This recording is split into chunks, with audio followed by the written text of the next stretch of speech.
Welcome to another edition of Real Talk with Real People, a candid conversation with Dr. Caroline Bethea-Jones. Today, I am doing a special interview with a young entrepreneur. This should be exciting and fun for all of you who are interested in supporting new talent, new artists, new entrepreneurs. So stay tuned as I bring on my next guest for my special presentation.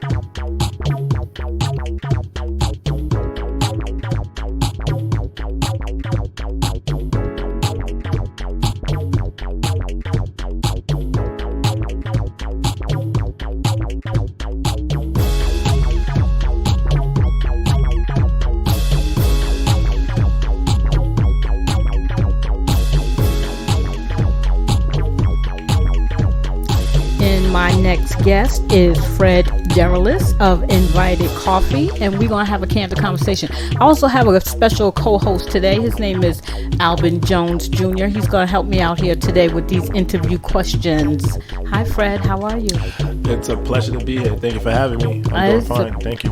Pleasure for us to be here. So let me tell you a little bit what I know about Fred. Fred is my neighbor, okay? And I knew him ever since he was a little boy, because we've been on this block for a long time. He lives on our block. Him and AJ, good friends. He's good friends of the family. And so when I found out he made coffee, it was like, how you gonna make coffee? And then don't tell us, the coffee drinkers on this block. I will say that one,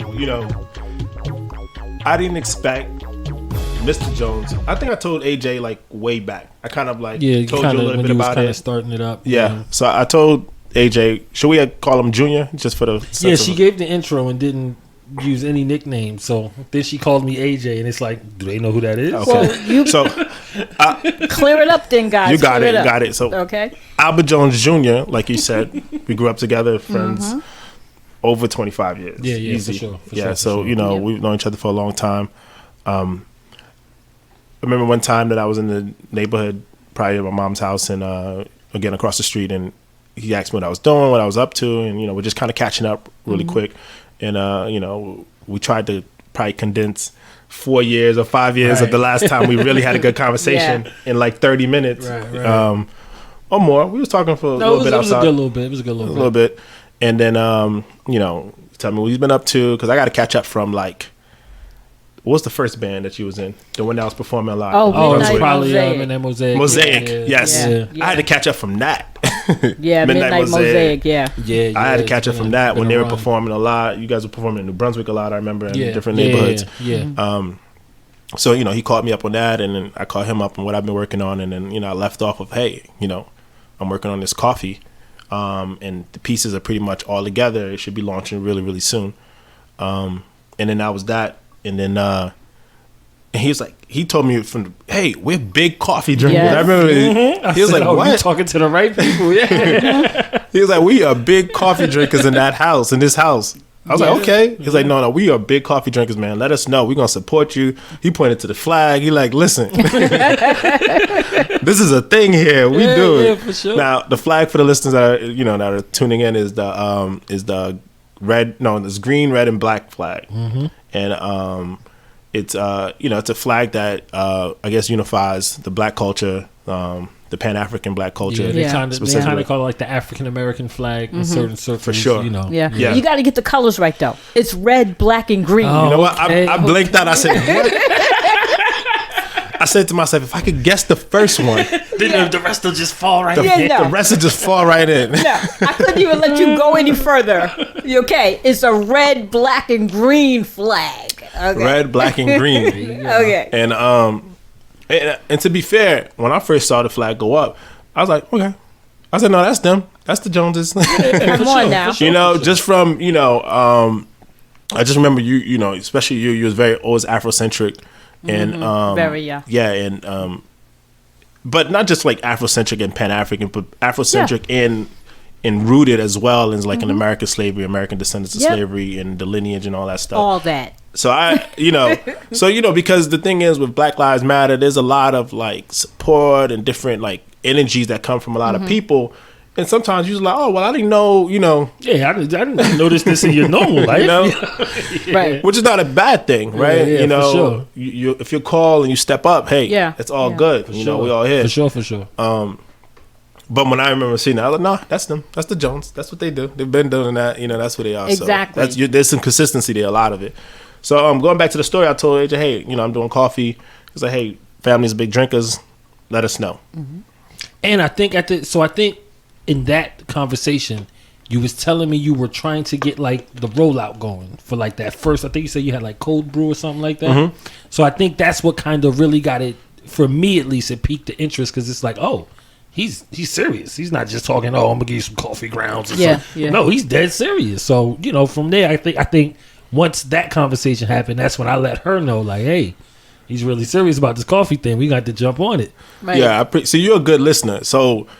And I don't know. I feel like everybody kind of do this. Even this. You said, I'm doing a podcast," but it's like, no, you're doing a podcast for real. It's all set up. Like, come on, we got the mics. Come on down. We got everything ready to go. Yeah. We just not recording off of like iPhones and stuff like that. This is a real podcast. So similar to me, like I've done a lot of the research, a lot of the background work. Went to conferences and conventions at the Jacob Javits Center, bought books, looked into everything, right? All the processes and packaging. Packaging took me forever because I wanted it to be right. Because I never wanted to put something forth and just kind of like felt like I was, trying to just pull one over on people. Because I want the support to be like, no. So like the support is like almost interchangeable. So like they can drop whatever they were using and support me. And not feel like they're like giving up something necessarily. Lack of quality, lack of packaging, lack of seriousness or whatever, something, right? And so I said, I'm not gonna check all the marks. I'm still, small, but I'm gonna do my best. And then I know that will shine through, and people will see that, and they'll be like, okay, he's serious, like you said, he's serious about that. Right. But yeah, I was supposed to let AJ Jr. know. I dropped the ball. And we all connected, right? It's a universe. Yeah. AJ Senior, and he always says hi. He always pull up at the same time. Very consistent. You can look at it over here at a certain time. Car gonna pull up. Yeah. So, and if I'm coming through again to see my moms or see my nephews, whatever. Yeah. We pass in. It's usually a quick hello, hi. But this time it was different. He was like, hey, you. I need to talk to you. I'm like, this is different. What I do. I'm like, this is different this time. So, I'm like, okay. And he's like, yeah, no, right now. Come on. No, come on. Right here, right over here. Come on. And then, I went over there. And then he was on his phone. Pulled it up. And then he had a picture of my first demoing event that I did at this, like a fair. It was like a Christmas holiday fair, I want to say. It was a holiday fair. There's small businesses, they kind of like either showcasing their stuff or like selling their stuff. Gotcha. And that was my first fair that I had or holiday market that I had the opportunity to be a part of, that I got introduced to from Makershood in Newark. It's kind of like a business incubation program. And they had held this fair in conjunction with this photo studio, this independent photo studio in Newark, and and somehow I got, they wanted me to come through. Okay. And so picture went on any IG or Facebook, and again, Mr. Jones Sr. saw it. It was like, hey, what's this coffee thing? And I get it, because he's like, you got to find out from a friend of a friend or whatever. Right? To a young man that grew up with your son for 25 plus years. To be fair, yeah. I kind of dropped the ball there too, because I mentioned it in passing to my mom, but I didn't say a word of it to Pop, so he had no idea, none of it whatsoever. So cool. That's on me. I dropped that ball.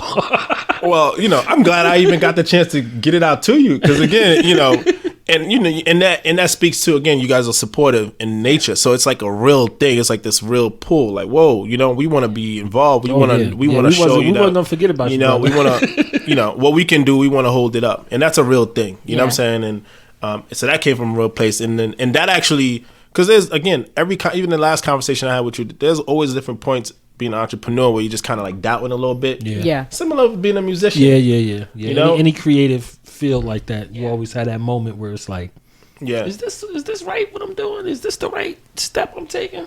Yeah. So there's certain like markers and milestones, right? That kind of be like, you know what, keep going. Or even if you had the intention to keep going, but like really, you know, don't fear anything, you know? Yeah, yeah. So like my last conversation with you was one of those ones for me personally. You know, your dad's willingness, that energy, it was a real energy. It wasn't like, oh yeah, if you get them coffee, hit me up, yeah, you know, pass it through, yeah, just let me know, we'll see. It was like, no, brother, listen, you know, if another coffee bag come out of, you know, you start up, you get another coffee bag, we need to be on this list. For sure. All right? For sure. And that's a real thing, you know, because, you know, we're getting older, we're in our 30s, but, you know, we're still like young a little bit in our heart, in our nature, and, you know, we need that guidance from older people. Like older people, I tell people is the, I don't know if old is the right word anyway. More. Well, more mature. We like to mature. Say mature. They try to stigmatize it. It should be a badge of honor to be able to be old. Yeah. You know, you got to survive to be old. It is. You know? But when I told Fred that I was old, he told me that I was not. So I was trying to tell him, look, I'm getting old. He's like, you're not old, you know. So it's a maturity. My point was saying, like, you know, people that say that to me a lot, I keep seeing them look and present themselves the same way. So then, you know, it's not consistent with, you know. I get you. I get what you're saying. You know, it's like, I was like, I keep hearing everybody keep telling me they're getting older, but I keep seeing a really like just, you know, vibrant and, you know. Well, we are getting older. You're getting older too. Correct. I mean, you guys are old too compared to the fact that, you know. For sure. 30 is, you know, that's a long time. That's right. In these human numbers that we count, that's a long time. Mm-hmm. So let's talk about the idea of what made you, when you went to college and, you know, was picking careers, did you always know you wanted to make coffee, or did you always know you wanted to be an entrepreneur? No. Okay. None of those. You know? None of those. Okay, this is interesting. Yeah, then. Oh yeah, okay. That's that. You know, that's that real life. You know, what are you gonna do, right? Right. You intersection. Go left or right, you go left here, in the next intersection, you go left or right, you go right there, you know. So I went to college in New Jersey in South Jersey, formerly Trenton State. It's actually in Ewing, but you know, it's the border of Trenton. Right. And no, at the time now I was studying engineering. I'm like, you know, I'm gonna be a science guy, I'm gonna come home and, you know, do this and that. You know, I had some struggles while I was down there. Not initially, more towards my fourth and fifth year. Down there, I had some struggles while I was at the college. So I had told myself, I think it was probably my fifth year, because the engineering program was a 5-year program. I told myself I was going to take a semester off. Oh no, let's backtrack a little bit. I started having some troubles there, and I told myself I was going to take a semester off and not a semester off. I was going to move off campus and commute. Okay. So there was a semester that I was commuting from East Orange all the way down to Trenton 3 days a week. Oh man, I can tell you that commute game ain't nothing. That's sweet. for the young. That's for the young at heart and the young, because I couldn't do it. Okay. And I was still taking 12, 16 credits, so that's usually either 3 or 4 classes, probably 4 classes at the time. Yeah. And you know, I was just telling myself, because you know, a lot of my trouble I felt like was stemming from like this anxiety, like social anxiety from just being in a new place all the time. You know, that area is so like a different world, you know? Yeah. Sure. And, you know, growing up here, you know, East Orange is a very like, you know, it's not very, it's a lot of black people. It's a lot of different types of black people, right? Like my family's from Haiti. You'll see some people from Africa. Different cultures. Different cultures, but it's still mostly black people. You know what I'm saying? Yeah. And even more so, you know, during our like middle school days and stuff like that. Yeah. It's definitely a little bit more of a pot melting here, but for sure, it was mostly all the same. And I kind of got warmed up a little bit to more of a melting pot, because when I went to I went to New York Tech for high school, and that was a little bit more melting pot. A lot of like South Americans and, you know, different kind of cultures like that. Right. Was there, but you know, I started having a lot of anxiety, and so I started trying to figure out ways how to kind of like, you know, kind of tamp it down in order for me to just kind of like get through the finish line. Right. And at one point it was so bad, I said, you know, I can't live on this campus anymore, so I'm going to commute. right?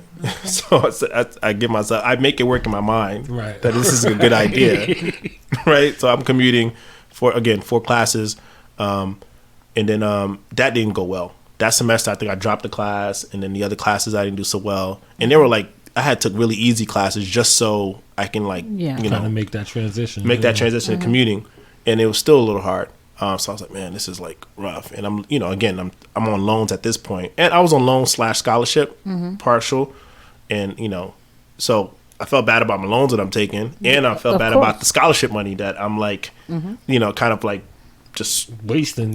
Wasting a little bit. Yeah. So I talked to my academic advisors. I talked to the people that are kind of like, and there's a good amount of team now. I have people I had down there, in terms of administrators. They like, I'm telling them what I want to do. I want to take another semester off. This time I'm not commuting. I just want to like take it off, so you can get your mind right. Yeah, and they just like, no, don't do it.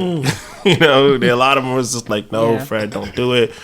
We'll figure something out. But them being older, they say, listen, a lot of times when people walk away like this, it's very, very hard. I'm like, no, look, I tried to do the intermediary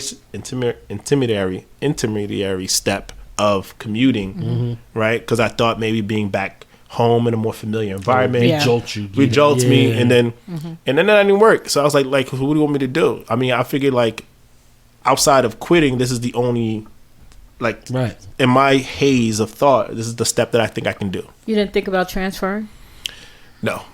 Okay. And then there was some people that said that too, like, transfer, go to NJIT, or even go to Rutgers, and then I can be with my brother. Free was at Rutgers at the time. Oh, okay. So Free was at Rutgers, New Brunswick, and I was further south on my own. So so I could have transferred to Rutgers, New Brunswick with him, or even closer to home, NJIT, right, or whatever. But I didn't do it. So anyway, took that semester off. Just kind of went back to working a little bit. Semester turned into 2 semesters. Right, that's a year, and then I never went back. So then, at some point after working for a while in New York City, just jobs. Right, the last job I had before COVID, I was working in I was bartending at a really fancy restaurant in the city. Oh, okay. And that was fun, and that was cool. Yeah, that's a fun job. Too fun, too much fun. And then after that, once COVID kind of started, but throughout the whole time in New York City, again, I was getting exposure to going to coffee shops and going to going to Brooklyn and hanging out in those hipster styles and kind of just seeing the scene of coffee. And I enjoyed drinking coffee, and that world, I just started going down a rabbit hole and got really interested in what they were doing. So I just started kind of picking there, hanging out there during the day because, as a bartender, you're starting a little later. Right. So I had time during the day. I'd be hanging out in coffee shops, and then I started making a thing of it to look up information about new coffee shops and look up seminars about coffee, and then went down a rabbit hole. And then that's how I said, you know what, I want to open up a coffee shop. And that was my original plan, to kind of come back to this area, Newark, East Orange, Irvington area, and open up a coffee shop. All right. So that's how I got into the side of deciding to start a coffee business. Oh, okay. Well, did you feel there were things that you got from that college experience that kind of helped you make that decision? You know what I mean? Like, because sometimes if you've never been involved into something, you have no idea. So once you get that kind of exposure to, like, how you said, that culture shock of being around a different group of people, so did that kind of help you be like, okay, I could take on this coffee world, Yeah, I think you're absolutely right. And like at TCNJ, I did a lot of like community programs, right? So I did a lot of volunteering, as well as also starting and building community programs, right? Okay. So, and I loved it. It was kind of like my it was like my hobby outside of the academics, right? That I had, the opportunity to do in college. I did a lot of that stuff, community building, basically, community organizing, a lot of that stuff in that Trenton area. And so when I started kind of getting into that coffee culture, right, in New York City and learning about it, I saw this connection of community, right, that I can bring it together, and how we can use coffee now as kind of like this transformative tool, right, to build communities, to kind of like have outreach in a way that's like not preachy, because they don't know what's coming, Right. I'm hitting them with a latte. And then I'm building, you kind of like wax on, wax off, Karate Kid, and, they don't know what's going on, right? Like, say they just feel different. They feel better. They feel excited. They feel connected, and I said, this can be something, if I can, like, work it together. And also I wanted to kind of be counter what I was seeing in those communities in Brooklyn as well. And, like, also in Manhattan, it started to get a little too, like, insular, a little fancy, a little standoffish, the coffee community in itself. Like secret society-ish. Yeah, just, I want it like this, special, single origin from Kenya, washed. And, they just started kind of like elevating the coffee, which is great. But they started elevating so much that they started to kind of exclude people. Right. And then I thought it was like I'm like, this is weird. You can't exclude people, especially the type of people, the people you're excluding actually have roots in cultures where coffee is farmed and grown, so who are you excluding? Right? So if the to speak clearly, if the artisan coffee culture is being dominated by white people, right, and then but coffee production, right, is single-handedly, right, majority produced in mostly black and I guess brown countries as well, right? Like Colombia, Brazil. Right. Then how could you, exclude or even have any sense of exclusion to those type of communities and people? It started saying, hey, you can have, like, you found nice coffee shops. It was like kind of a gentrifying thing, right? You can have it in nice communities, or you have it wherever you see it. It's like, it's going to gentrify, prices going to go up. They got a coffee shop. And it's like, well, why can't you have like a coffee culture, a robust coffee culture in coffee shops in communities that already have kind of like these roots, whether it's, African-based roots or South American, Latin American roots, where coffee is, again, grown. Got you. Yeah, I mean, I kind of got a sense of that just from both the name of the company. First off, it's invited. So that says we want you to be a part of it. But then also the name of the coffee we had, the Neighborhood Blend. That says to me, okay, this is a community thing. This is not just, I'm doing this for me. This is, I want to be inclusive. Yeah, that's because you're a smart dude. You see me bringing it in. I read the clues, brother. That's But let's talk a little bit about Invited. Why you named it that. What you were trying to, and you said a little bit of it, but I want you to talk a little bit more about the name and how you came up with it. Yeah. Do you have a partner? You doing this all by yourself? Yes. Oh, okay. So how did you come up with the name? Yeah, so stemming again from the idea of community, right? So, I have like this, and we grew up in a robust community. We grew up as a community. Yeah, we had the block was like friends. Everybody knew each other. And I tell people that I'm like, nah. No, you don't understand. Like,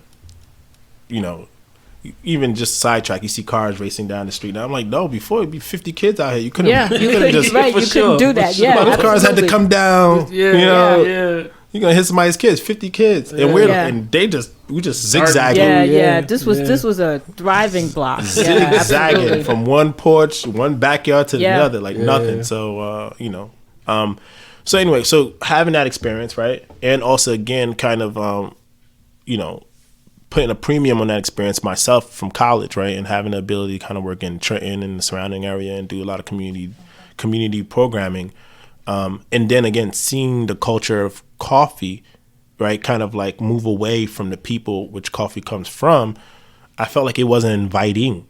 You felt like you was excluded, you felt like, and I felt a lot of times when I was even trying to like, once I said, okay, I really want to learn about this. I don't want to just kind of tiptoe and hang out at the local coffee shops and just watch. I really want to learn. Yeah, eavesdrop. Like I really want to learn this, right? Mm-hmm. So, now you're kind of being very deliberate about trying to like get the knowledge. And it was very hard. Okay. It wasn't very inviting and open atmosphere to kind of like people are just sharing. Yeah. And that again pushes you to even, okay, I'm really going to find out now, how this works and whatever. I'm going to do the research and go to the conferences and buy the books and listen to the podcasts and do all of that stuff. Okay. And I did, believe me, hours of it and years of it. Yeah. But I thought, I'm going to be the opposite. I want to create something that, everyone's feel, like everyone's moms and aunts and grandparents feel like they can come through. It's not just for like it's not an ageism type of thing. It's not a cultural type of thing. It's coffee. Coffee's been about community since the beginning, whether it's been, whatever culture, any segment of population that's enjoying coffee, it's community first, whereas, and I saw the culture kind of going, the artists in coffee culture going in a different direction. So that's why I came up and invited. Okay, I like that. I like it. Let's talk about your coffee beans. Where you get them from? So for the neighborhood blend, yeah. Okay. So for the neighborhood blend, it's a blend of Central American. So this one is Costa Rican, Colombian are the primary two, and sometimes we might use some Brazilians too if we don't have it. I have some more blends that are coming out that are going to be more single origin. I was going to ask you about your mini blends. Yeah. Blends, yeah, I'm going to have some more blends coming out. Not blends. Sorry, I'm going to have more lines coming out. Some are going to be single origin. Single origin in the coffee space means like it comes from one country, one region, right? Within even a country. So it can come from a specific region in Kenya, a specific region Colombia, a specific region in Ethiopia, right? The birthplace of coffee. So I'm going to be bringing some of that stuff out. I source my coffee to a few places. I work with an importer called Royal, and I source coffee through there. I also work with another coffee, broker out in South Jersey that I work with them as well. Okay. If I source coffee from Royal, I roast myself at this co-roastery in Brooklyn. If you can think of it like it's like WeWork. WeWork? You know how WeWork is like that shared space. You kind of pay for an hour to use an office. Okay, yeah. Or any shared space kind of thing. I know what you mean. Yeah. I see what you're saying. Yeah, any kind of shared space. Hey, I need this conference room for 3 hours, right? And they'll be like, all right, give me $200 or whatever. So there's a model like that for roasting. Believe it or not. That's crazy. Okay. Yeah. Because the startup capital to kind of like build out a roastery, right, with permits and equipment, it's a lot of money. Right. So what they did, someone thought of the business model, well, I can put a few roasteries in a room somewhere that's cheap commercial rent, and then charge hourly by the slot to allow people or independent coffee brands to roast their coffee. So I work with them to do that, and that also allows me to kind of really be in the artisan side of it, to really understand how this stuff works, right? Understand like the roasting process, and that's a whole different, the whole different. Can you walk us through that? I mean, because I didn't even think about that until you brought it up. Yeah. But I guess, coffee has to be roasted. Well, I do both. So I do the roasting coffee, and I also work with a co-roaster who roasts coffee for me as well. Okay. Just because again, it's it's me alone, so I can't do it all until absolutely. So so to walk you through the roasting side, right? So what you do is, again, you import coffee, green coffee. Coffee is usually come as it's a green, like it looks like a green bean, like a lima bean almost, like a dried up. I guess that's a good comparison, like a dried up lima bean. It's green or light green. And they call that green coffee, right? So that's what's imported from all around the world, right? That's what's coming from a lot of places in Africa, mostly East Africa, Kenya, Rwanda, Ethiopia, and then places in Indonesia is a huge coffee producing region, South America, Brazil, Colombia, and then Central America, Costa Rica, DR, so those are, but the main spots that these coffees are coming from. So it's this huge place, and I got a picture I'll show you in a minute, that these coffee gets imported to, and then there's basically brokers in there that you work with to decide what coffee you want to buy from them, right? So now, if you buy that coffee from them, you can get it shipped to the roastery that I work with, or you can, bring it there yourself, pick it up from them and take it there. And then once you get there, you do what they call a sample roast, right? Sample roast saying, hey, I got this green coffee. I don't know what to do with it. I don't know what it tastes like even. I think it might be interesting. So I'm just going to start playing around with it a little bit. There's a small roast. It's like a small roaster. It's like a desktop roaster. It's very small. You can just roast a little small fraction of it at different temperatures and different durations to see what you like, what flavor profile at what different time and different temperature works the best for that coffee. Now, is it the heat that brings out the flavor? Yes. So depending on how long you keep it in the heat, how hot it is, brings out the flavor of it. Correct. Okay. I mean, you summed it up right there. I mean, yeah, there's some chemistry, a whole lot of chemistry in there, right? Exothermic reactions and stuff like that. But yeah, that's what it is. You cooking it, in the heat at different temperatures and for different times, makes it taste different ways in a way. Gotcha. So, so yeah, and to speak to that too, there's like this kind of like in the artisan coffee culture, right? There's like a little snottiness when it comes to like dark roasted coffee, or even like medium dark roast coffee. It tastes burnt. Oh, you can't taste the coffee. Oh, they like to roast coffee very, very light, to the point where I think it's kind of like vegetal, And I prefer dark roasted. Yeah. Yeah. And I prefer dark roasted, or at least I grew up on dark roasted. Yeah. So I often felt again this conflicting kind of like energy, right? It was lack of synergy in a way. When you're hearing about like ways you grew up on coffee, kind of being like dogged on. It's just like, wait a minute, who are you? And then you put that together, and like, well, you don't even have like any like cultural background of people who grow coffee. So like, why are we? So this whole light roasted coffee thing started to gain popularity from like they call it Nordic style roasting coffee. So these Nordic regions like Finland, Switzerland, and whatever, right? They kind of like, that's how they like Norway. That's how they Denmark, and that's how they like to roast coffee. And that became known as like the specialty style of roasting coffee, the Nordic style. So it's this very really light style, or it's just like, it's very, they say so they can like, I guess, pick up the flavors more. For me, I didn't like it. I thought it was too acidic. It was too bright. Okay. Yeah.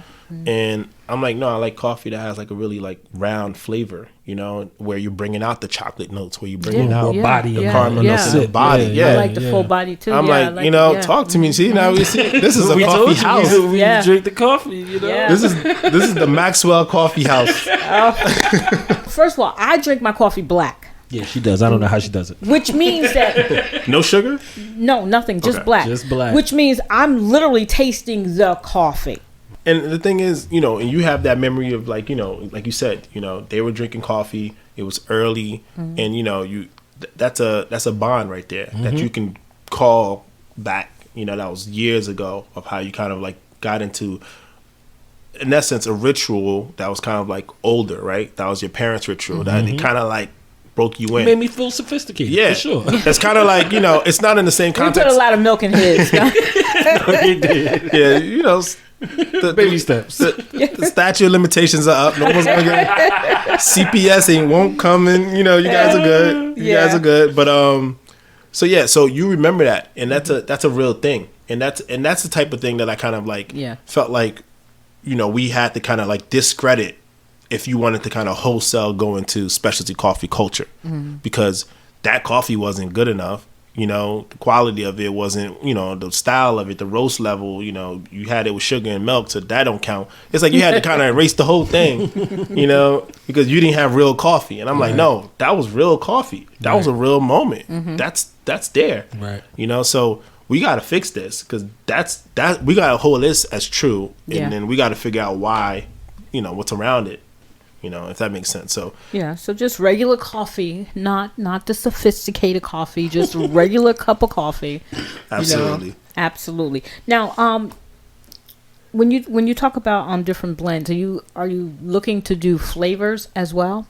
Oh, so I'm glad you brought that up, because that's another thing that's very like frowned upon, like the flavors. Oh, it's really? Crazy. It's crazy. It's, really? how much people will try to like, basically like, separate themselves, from like what the mass consumer culture is doing, just to say it's specialty. It's like who doesn't like a flavor? Who doesn't like a vanilla? Elitism, how that goes. It's ridiculous. Now, but the process of flavoring coffee is a little more like laborious, right? Because the coffee, you know, they can be using, I don't know, there's different levels of flavoring, whether it's like all natural, right. Like vanilla, right, which you know is expensive, yeah, or if it's like this kind of artificial stuff. So within that, there's a spectrum, right? But even if you're using the really all natural stuff and the quality stuff, which is great, it's still a process of flavoring the beans, because what they do is they spray it. With the flavor? Yeah, okay. The flavors, right? Mm-hmm. So whether it's all natural, artificial, whatever it is, they're spraying the beans. The beans, yeah. And I'm not sure how many times they need to do it, or like what's the full process of it. Yeah. But I know because of that extra step, that usually means extra cost or whatever, right, extra work, right? Yeah.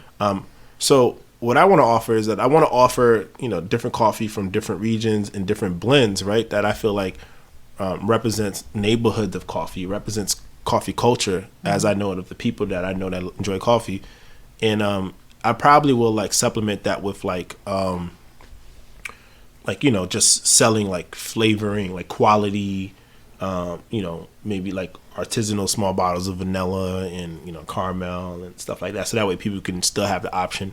Okay. And access, but not have to sacrifice your blend for that. I get you. Correct. That's and then smart. Just to give them, just because I think you got to meet the people where they at. You can't just be trying to tell them what they should be doing. Oh no, you asking for flavoring because you don't know how to drink coffee. Sorry, I'm trying to look for that picture of the room. That's fine. And while you're doing that, let's talk a little bit about your marketing also, and promotions. Mm-hmm. When you're starting a new business, it don't matter what it is, and we will tell you from the music to the book writing to it doesn't matter. Distribution is hard when you are starting out because nobody wants to help you, and nobody wants you to get a foot in.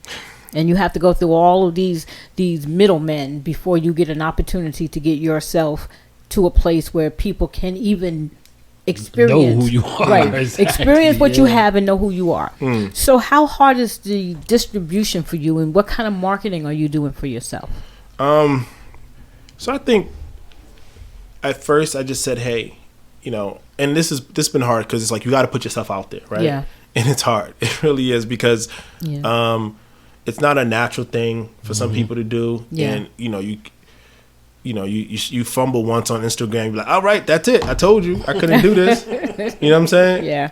And or Facebook, or you try to set up some shopping type of things on Facebook, and you just like so it's easy to kind of like want to give up, or try to like, if you can,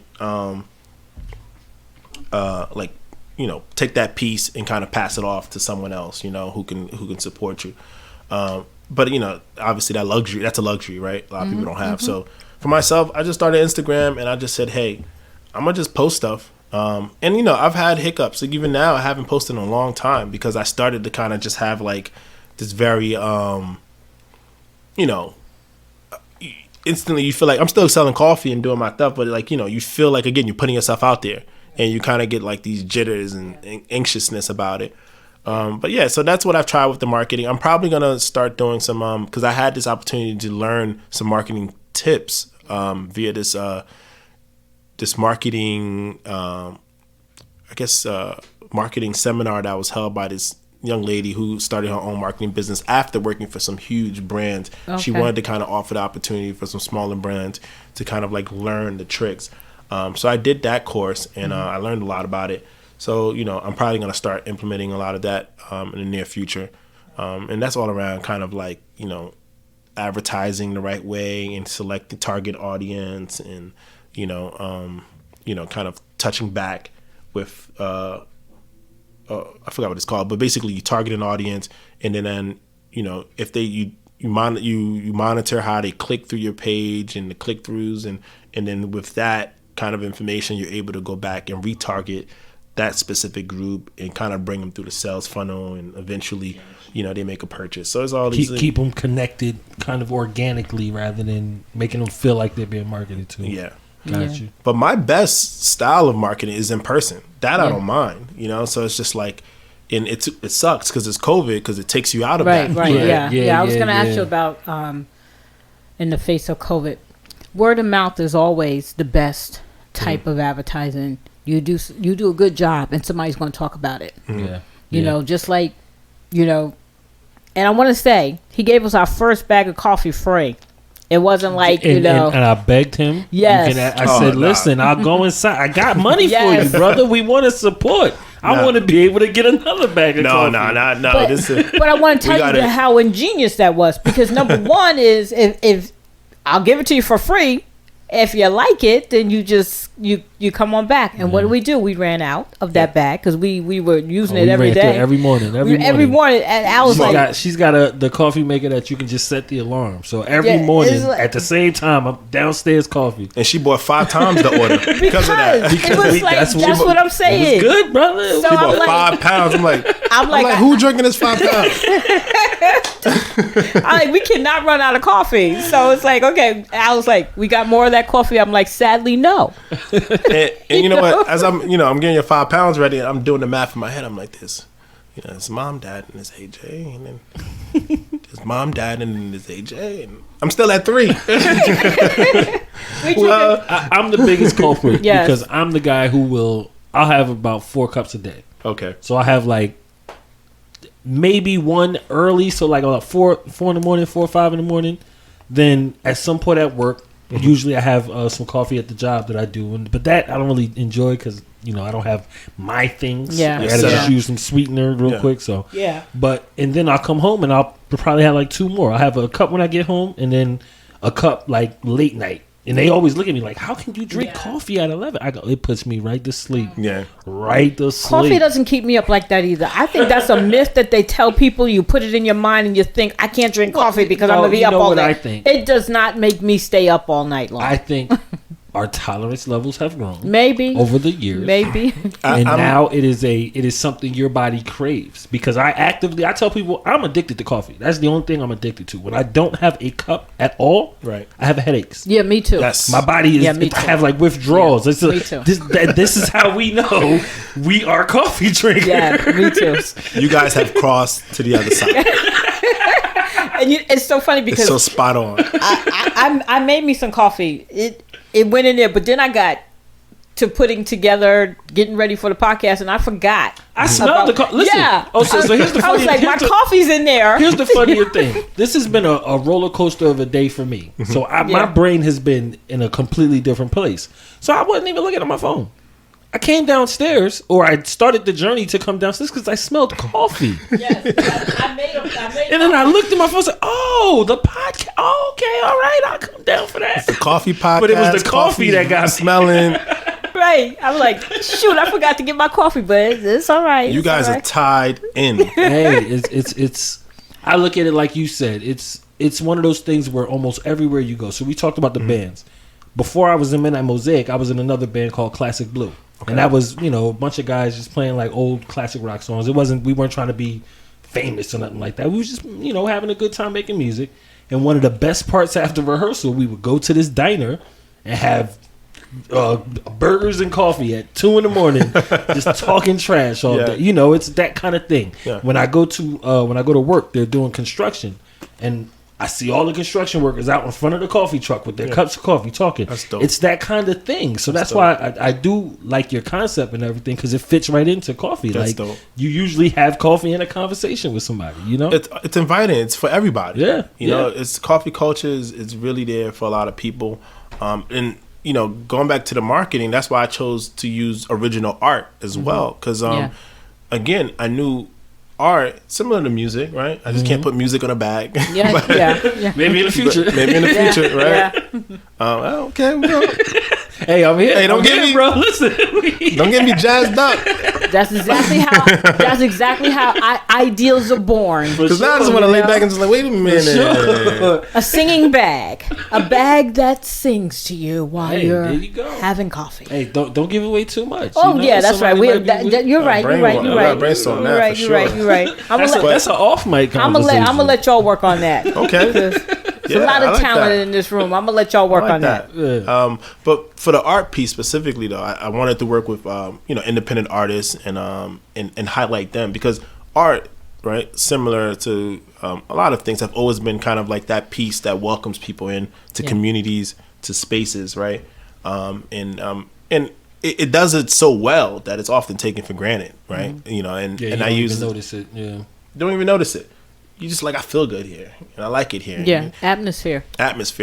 And I saw that piece a lot in specialty coffee shops, right? You seen the atmosphere, and it was mainly being, you know, kind of anchored by the artwork of like these really talented original artists, you know, young artists and whatever, just artists of all backgrounds. And a lot of times there'd be little, you know, people don't look close enough. They'd have their name, but they have a little price tag there too. They trying to, you know, they starving artists, you know, they working artists rather. Yeah. And then they're trying to support themselves. But everyone came for the atmosphere and, you know, had a cup of coffee and felt great. But, you know, very few people took the time to even learn about the artist's name that was there and to see if, you know, potentially there's room to support, you know, in their budget or whatever, of an original piece that was there. Right. So in a month or two, that art gets taken down by that artist and another artist go up, again, providing a new change in the atmosphere. Everyone enjoys it. But, you know, they're being kind of like, you know, neglected, but they're like this primary part in this culture, right? Of this coffee culture, this inviting coffee culture. I'm not even sure. Well, I'm going to speak for myself. I wouldn't even think to look on the wall to see if there's a price tag, to see if this piece of art is for sale. I wouldn't even think to do that. I wouldn't even. Well, because you know, personally, I'm thinking, well, if you hanging it up, you must want it. So you bought it, you know. If you hang it up, that's what I was thinking. Would have never thought that. Yeah, right now that you put it out there, now I'm gonna see things a little bit differently when we're able to go back into these coffee shops and stuff. I'll be looking at things differently now. I didn't even know that was a thing that you could do. Yeah, and that arrangement, it's not really a fruitful arrangement for the artist, right? They, you know, and I get it. The coffee shop owner's kind of like, look, you know, you can have the walls and curate it, and you know, you get your time to shine. If we sell a piece, you know, we'll pass the money on to you, whatever. I don't know what the arrangements are, but it's something to that effect.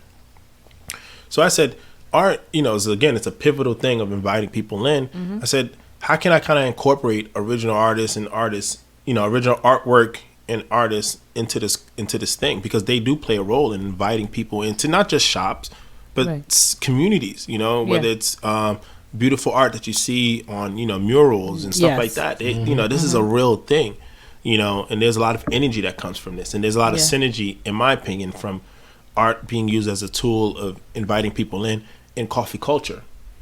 So what I did was there was this local artist that I knew. His name is Jay Golding. He's pretty awesome, and I used them for this first series, right? He drew the original artwork that I use on the back of the neighborhood blend, and I also have some pieces from him that I'll be using for some of the other lines that are coming out in a very, very near future. And so what I did, I said, you know what, I need this to work for both of us, right? So we're gonna set this equation up that it works for both of us. So from the beginning, right? Not when, you know, like you've probably dealt with this as a musician.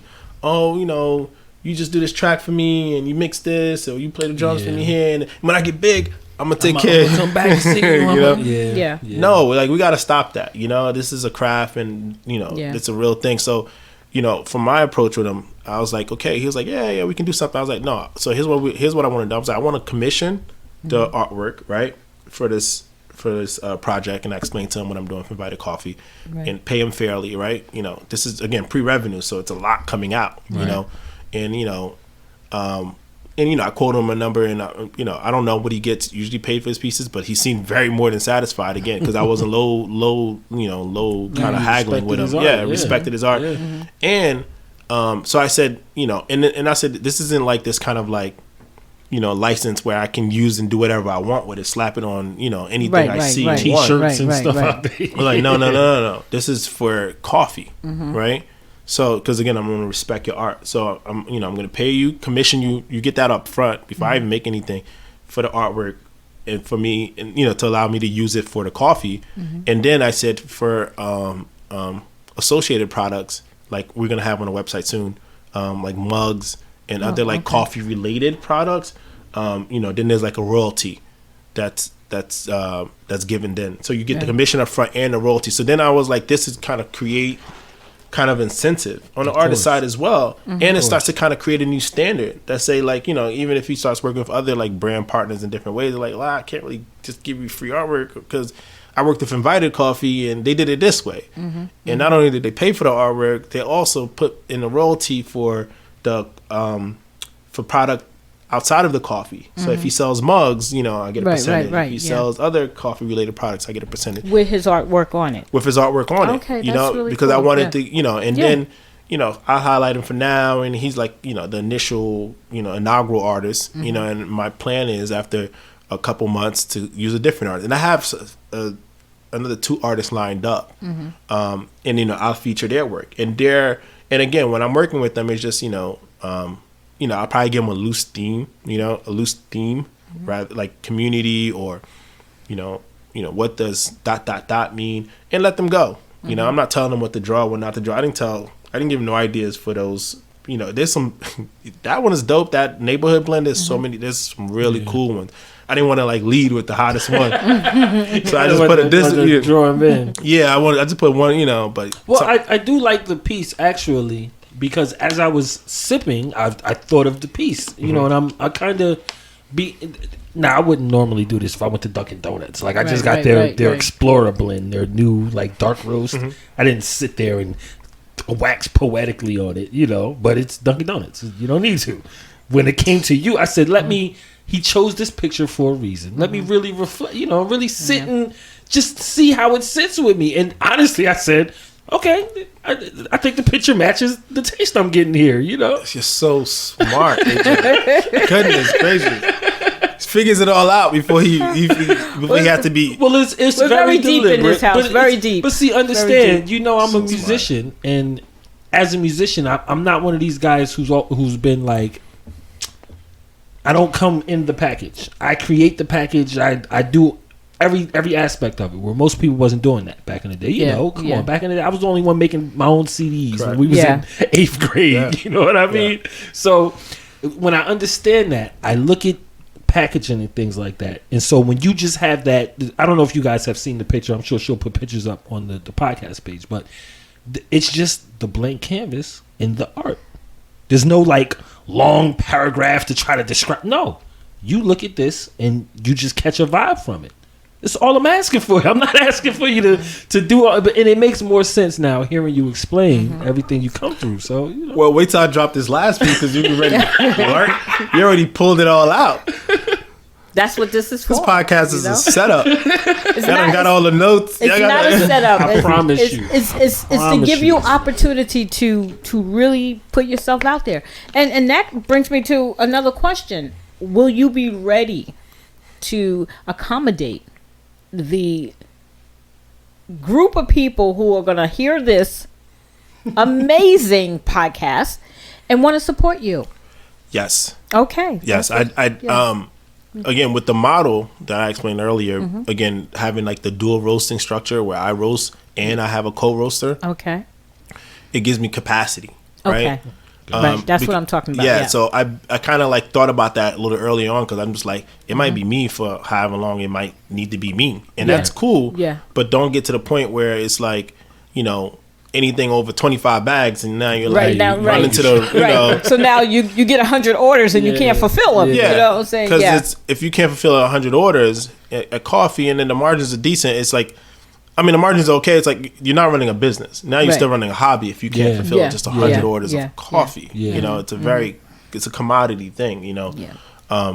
So, you know, so yes, I have kind of built that in. And, you know, and then that's why I kind of like, when I spoke to you the other day and you mentioned, you said, you know, you kind of said, it's like, there's no reason, you know, I think you said, there's no reason you can't be successful. Right. Because I believe that. Sounds like a Dr. Caroline Bethea-Jones quote. Listen. She said it so. Listen. It's nonchalant. Just right to your face like, yeah, there's no reason.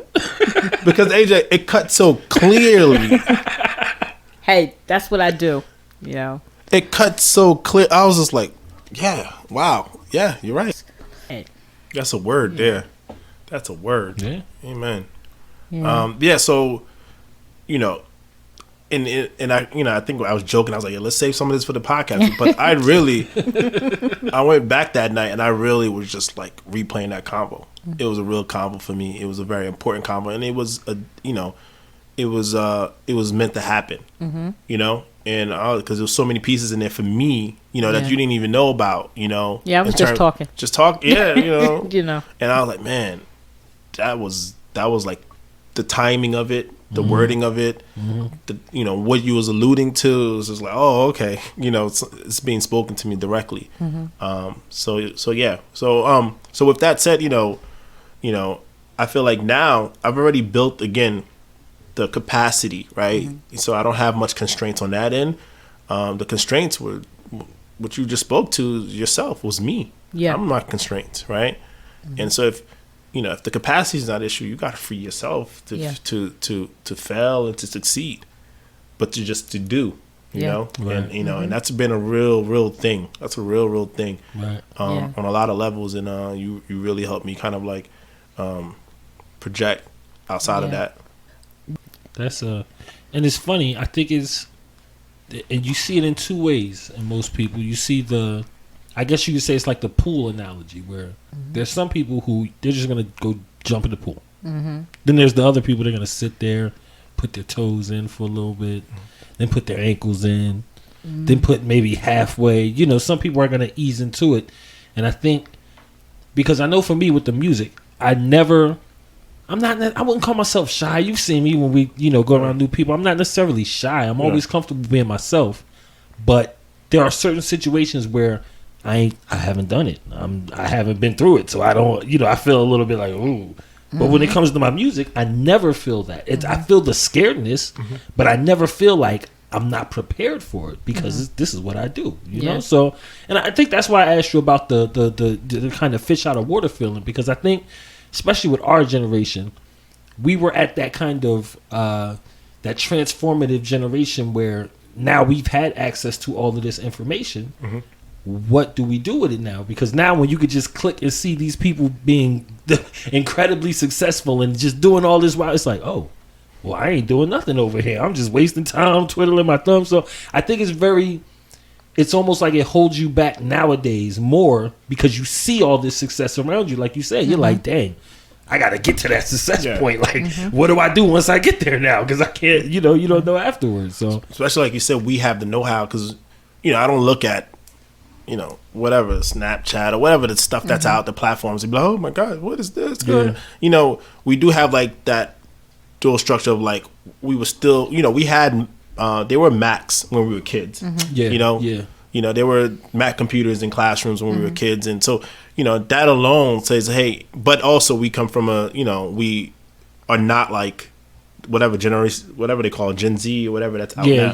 So, so you seeing all these Gen Z and kind of like people that may be younger or whatever, capitalizing, monetizing all of these different platforms and outlets that you are very familiar with. And if you're not, you're just like a half step it will take you to kind of like learn it because again, you had the fundamental stuff that this stuff is built on, that these platforms are built on. So it can be a little bit like, what I'm going to do because I can do, you wish you almost was so removed so you can say, I don't, technology, all that computer stuff, you can't say it. Yeah, for sure. You have to be a part of that. It's a lie you're telling yourself. You say, you don't, come on, you know AR, VR. They were dabbling with it when we were younger too. So you can't just, wholesale, take it out. And no one should because there are people that are, older than everyone in this room that have adapted and figured it out. And at some cases move even better than the people it was created for, And you're blown away. So again, it goes back to what you kind of anchored a couple minutes ago. It's yourself. What are you willing to do? How far are you willing to go? In allowing yourself to be free to try it, being free to do it, So that's a great point. All right, so let's get people buying your coffee. Awesome. Where can they get it from? Okay, so it's a very, very hard URL. It's going to be www.invitedcoffee.com. Even that, I was like, nobody wants this? When you go look for URLs. Really? Nobody took this? I'm like, okay. Invited coffee, thanks. I'll take that. All right. Makes it easier for me. Yeah, and Instagram, Facebook, it's all in the same thing. Invited Coffee. It's all invitedcoffee.com, whether it's Instagram, Facebook. Do you have a Facebook presence? I do. All right. Well, it's a small. Again, I have. Okay. Well, we start from somewhere, right? Yeah. Okay. Yeah, so we not gonna talk the negative. Okay. We gonna talk ourselves up, because if we don't talk ourselves up, who's gonna talk us up? Right. Right. For sure. Yeah. So what you're doing a whole lot. And speaking of the product and the coffee, going back to what AJ just rolled out. Like, and you helped them too, because you guys are just bouncing off each other while I'm watching you guys just unravel everything that I've come up with. We do this without the mics. Don't worry about it. I'm watching you two unravel everything I've worked on. I'm like, goodness. Because I'm psychic. I didn't tell you that. Right? You didn't tell me that part. I'm sorry. I should have told you that part. You didn't. You're right. But I can see. But going back to that, like you said about the product, again, the whole art and packaging, all that stuff. But I said to myself, I remembered, I was like, well, what was missing, or what was really interesting about packaging from before, like the cereal box, right? You eat your cereal and there was always be some cool stuff on the back, or there's Cracker Jack, right? You get a prize. Yeah. I was like, there was a time where product, the product packaging and the product itself had this kind of like connection, right? Whether you kind of like the product packaging played a role during the time of you consuming the product, or the product packaging was quality enough that you kept it. Right. You reused it, you repurposed it. Right. And I wanted to kind of implement that into the packaging. So I did it on purpose. So that's when you said that, you're just like, yeah, you want to think about the packaging. You want to look at the packaging. I was like, man, that's exactly what I was trying to incorporate. So, Yeah, that is to me the most difficult part. Because you can put in all the work, you can, make the product, you can do whatever. But then when you have to put it on display, the way you display your product could make or break everything, So I've always been fascinated in that, because I've always thought I've had the worst absolute album covers. No, like you look at my album covers and you have no idea what my music is about, because I just don't. That's never been the part of my art, like the packaging and stuff. So I appreciate when I do see good packaging, especially somebody I know. I'm like, oh, this is Fred from across the street. Stop playing. Appreciate it. But this is also where partnering needs to come in, because where you may not be the genius when it comes to marketing, but somebody else is. Yeah. So we need to do a little bit more connecting with one another, because you had mentioned about the young lady who started the marketing firm. Yeah, she started a marketing firm. She was a friend of a friend. She had a pretty good online presence, and she's worked on some. She worked on the governor's campaign in Atlanta that helped. Oh, okay. The senators. She worked on Stacey Abrams, and she worked on the then two senators. Okay. And I believe she was on the presidential, campaign marketing side for Georgia or Atlanta. So and then other companies as well. And she saw it, and she's like, man, she just felt like if the independent folks could really learn this, right. And that's what I'm saying. You have a lot of young people out here who are doing their thing, and you just need connections. You just need some connections. So we're going to connect. Everyone, we're going to connect with everyone. If you are doing any marketing, connect. If you're doing any artwork, connect. If you're doing music, connect. Yeah. Connect, because that is how we help one another. Okay, so we have come to the end of this podcast. So fun! This was a 10-minute conversation. I know it seemed, but I'm looking over here and I'm seeing that we already went over our time. And you're absolutely right. This is a lot of fun for me, and it looks like you were having a lot of fun too. So I'm going to invite you back so you can come back and as you're growing, when you come back and tell us about all of the new customers that you received. Exactly. You set it up when he's releasing a new line. And then the podcast can be the brand new release date. Oh, see, you can only get it here. Bam. I like that. I like that too. Y'all can start sending a check in the mail. It's all good. But that's what I'm talking about, partnering. Yeah. We have to partner. But thank you for coming, Fred. I really appreciate you taking the time to tell us about yourself. But before I end it, I want you to tell if there's anything else that you may not have gotten around to say. I'm giving you an opportunity right now to say it all. This is your calling card. My calling card, yes. Right? I don't want to waste it. Yes, don't waste it. This is your calling card. I mean, just hey, it's a small company, it's a small brand, but we really have like the community and the people in mind. So whether it's engagements, like right now I'm doing a lot of community service things. So like on right now I'm doing there's a food distribution that goes on Tuesdays that someone asked me to kind of hey, you want to bring your coffee there? I'm like, yeah, I'll bring my coffee there. So I do that on Tuesdays. Okay. But I'm looking for more local stuff because that one's a little bit out the way. I want to look for some more local stuff as well. So what I want to reach out to anyone, don't feel shy. You might be a church group, you might be a civic group, you might be whatever, indoor, outdoor. I'm willing to kind of partner with a lot of groups to just offer my coffee. It can be a sampling thing. Maybe it can be like a I can bring some bags and give out some samples as well, and or if it's just a good opportunity to engage with the community. Like I'm really some people, I think that part when they're building a business, that's the part that they're like, oh, I just got to get through this, and then eventually I won't have to ever do this again. I hope to never stop doing this. Okay. That part for me is the most exhilarating and thrilling part to kind of connect with the community. And I'm really I look for ways to do it without being pushy, because sometimes I don't know what organizations and groups have in mind. But so yeah, for your listeners out there, if they have if they think invited coffee would be a good fit for something they're doing, whether now probably outdoor or whatever, then that's fine. I'm willing to help out for sure. All right then. Sounds good. Yeah. And I like giving away stuff. I don't know what's my problem. What kind of business I'm running. No, people remember that. Listen, yes, you gave away one bag, and what we do, we bought 5X. So, 5X. That's comes back to you. I'll take them rates all day. 1 for 5. Let me tell you something, because there's some integrity there. Somebody who is willing to. And I told AJ, I said, go out there and pay that man. I was gone. I tried. I was gone by then. I know, that's what he said. I tried. He wouldn't take my money. And we brothers, so he. Yeah. There's a certain look in a certain way. He's like, all right, okay. Let it go. All right.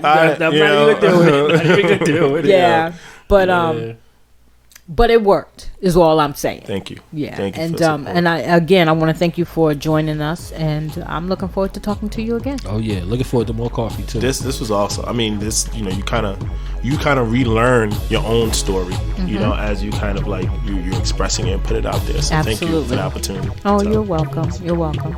So you've been listening to a special edition of Real Talk with Real People, and of course, I am your host, Caroline Bethea-Jones, and my guest today is Fred Derilus. Did I say that right again? Absolutely. And my co-host today is Alvin Jones Jr. Yes, ma'am. And we'll see you next time.